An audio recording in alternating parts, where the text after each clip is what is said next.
저는 임성열 선교사입니다. IMF가 발생했던 1998년, 증권사에 입사하여 매일이 영적 전쟁이었던 하루를 보냈습니다. 주님께서는 도대체 왜 세상, 그것도 만몬이라 불리는 돈을 다루는 곳으로 보내셨을까? 비록 돈은 많이 벌었지만 저의 마음에는 평강이 없었습니다.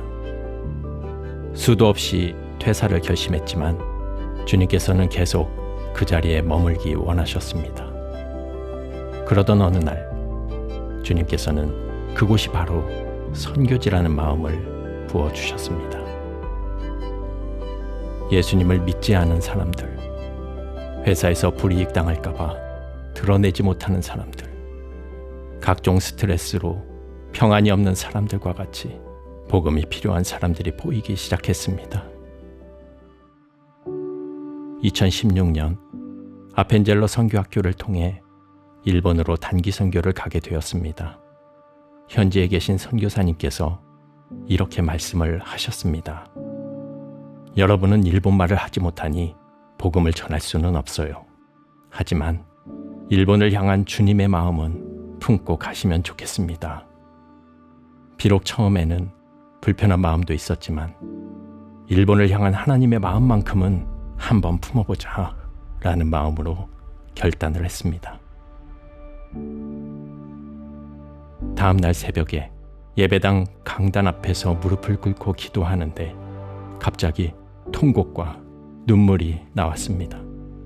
당시 저는 부르짖는 기도는 잘 하지 않았기 때문에 대성통곡을 하고 있는 제 모습이 너무나도 낯설고 창피하기까지 했습니다. 그런데 갑자기 기도하는 제 모습이 보이기 시작했습니다. 그때 저는 이 기도는 내가 아닌 성령께서 하시는 거구나 라는 것을 알게 되었습니다. 그렇게 새벽 기도를 마치고 단기 선교팀을 포함한 선교사님과 함께 후지산에 올라갔는데 그곳에서 선교사님께서 돌을 하나씩 들라고 하시며 일본인들의 돌덩이처럼 단단한 마음이 열리도록 함께 간절히 기도하자고 하셨습니다. 그런데 놀랍게도 제가 골랐던 돌을 뒤집어 보니 하트 모양이었습니다. 저는 그 하트 모양의 돌을 보면서 새벽 기도 때 받은 마음을 주님이 확증해 주신 것이라고 생각했습니다.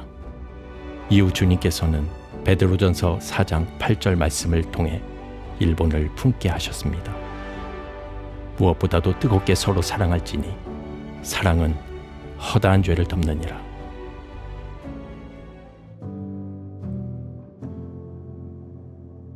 (2018년) 연말 하나님께서 저를 선교사로 부르신다는 마음이 들어서 아내와 그 마음을 나누었습니다.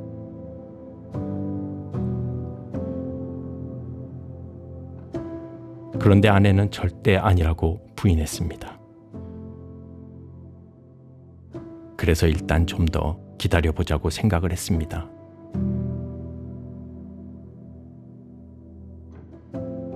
얼마 지나지 않아 아내가 신년 말씀 기도회에 참석했는데 첫째 날 저녁에 혹시 선교사로 부르시는 주님의 음성을 듣지 않았느냐고 물으니 전혀 아니라고 딱 잘라 말했습니다. 포기하지 않고 둘째 날에도 동일한 질문을 하니 아내가 아무 말씀 안 하셨다고 말하는 겁니다. 거의 마지막이라는 심정으로 셋째 날에는 나는 계속해서 선교사로 부르시는 마음이 사라지지 않는데 분명히 내 안에 계신 성령님과 당신 안에 계신 성령님은 한 분이신데 왜 마음이 일치하지 않을까? 그런데 갑자기 아내가 제 이야기를 들어주기 시작했습니다. 아내도 선교사로의 부르심을 함께 받았지만 그 길이 어떤 길인지를 너무나도 잘 알고 있었기에 즉시 아멘으로 답할 수 없었던 겁니다. 지난 10년간 주님께서는 선한목자교회에서 평신도로서 속장과 지역장 그리고 다양한 부서와 프로젝트들을 섬기며 목회에 대한 훈련을 시키셨고 감리교 선교훈련과 조교파 선교단체인 한국선교훈련원에서 5개월간의 합숙 훈련을 통해 선교적 네트워크의 지경을 넓혀 주셨습니다. 그리고 이제 곧 선교지 일본으로 나가게 됩니다. 사역 초기에는 언어 훈련에 집중하며 지역을 연구하고 현지 교회를 섬기는 가운데 주님께서 열어주시고 이끄시는 대로 순종하며 나아갈 것입니다. 저희 선교사 부부를 위해 기도해 주십시오.